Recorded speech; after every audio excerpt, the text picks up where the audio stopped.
Good morning, students.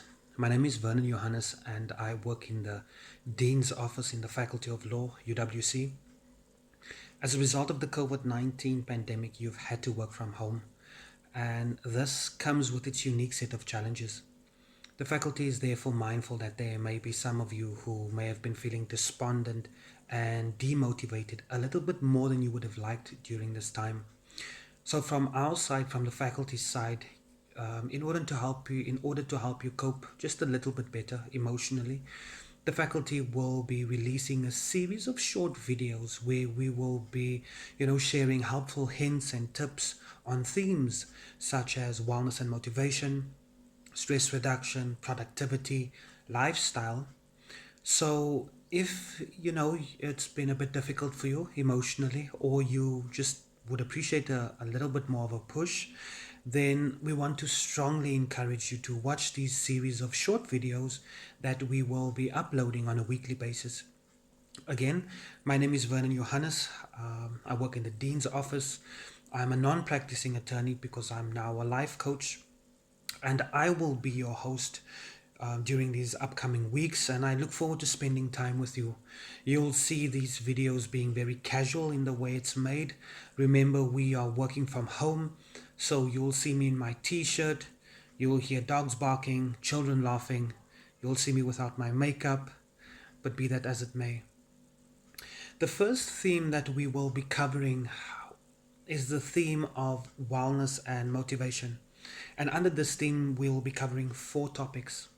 This theme of wellness or rather, under this theme of wellness and motivation, we will be sharing approaches and tips and tools that you can use to help condition your mind to help you feel a bit better more often, instead of constantly feeling stressed out and overwhelmed and demotivated, which which is pretty much the life of a law student.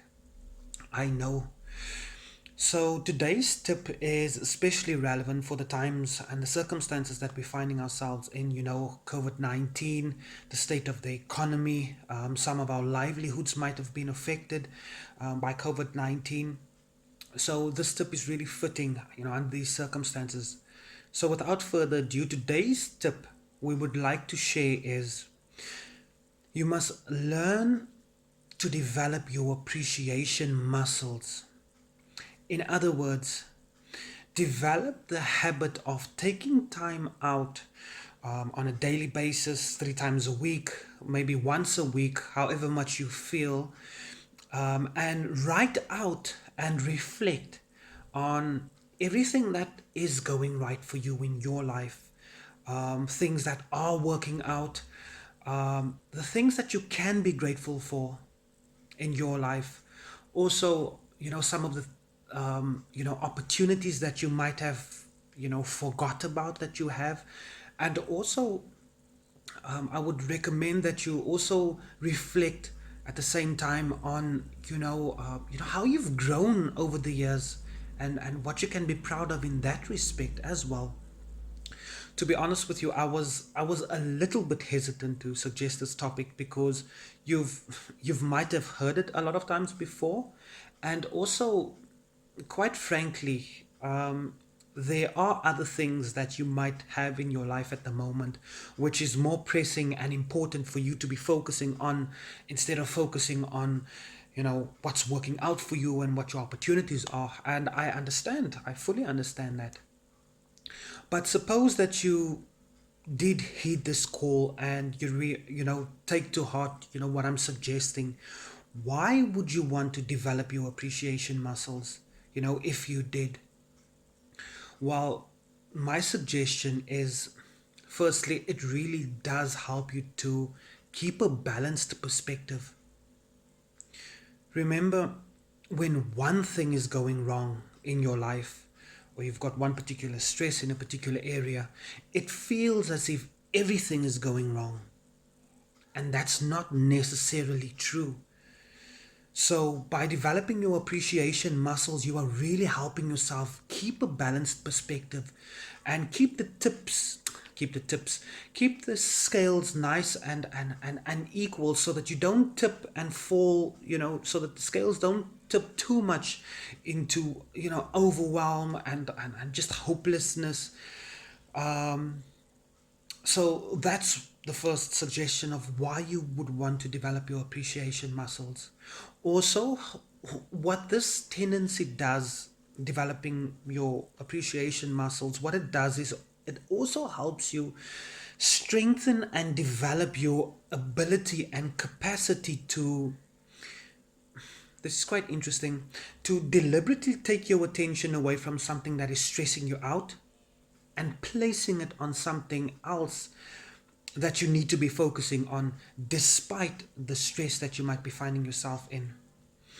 And I can tell you, this is such an important skill to be able to develop and have, not just as a student, but as a professional one day as well. You will be required to still function properly despite whatever's happening, around you in the office, or, in your schoolwork, and pretty much in life. This is also exceptionally relevant, obviously. I know this might sound too good to be true, but I can tell you absolutely, as a coach, that you can definitely train yourself in how long you want to stay in stress. Yes, when something, when something happens, it will hit you. That's obvious. But how long something will affect you for, that is absolutely within your control. Emotions are definitely something that is under our control. And developing your appreciation muscles is one small way of being able to develop this capacity of being able to look after ourselves better emotionally. These are only two small suggestions from my side. I can also tell you from, in my own life personally, I've been keeping an appreciation journal now for quite a number of years, and I can't begin to tell you the effect that it has on your being, on who you are, on how you move through the world, your ability really to handle stress and to still function. A lot of people just dabble in this because they think, it's wishy-washy, hocus pocus. But I can't begin to explain the effects that this really does have you if you take the time to fully develop this type of capacity. So these are the suggestions from my side with regards to why you would want to develop your appreciation muscles. But I'm curious to hear from your side. So please comment on why you think it's important to develop your appreciation muscles. Um, I hope that you found this useful, and if you did, please like. And I look forward to seeing your comments on reasons of why you think appreciation muscles is such an important thing to develop. It's been a pleasure spending this little time with you. I look forward to seeing you in the next upload, and thank you again.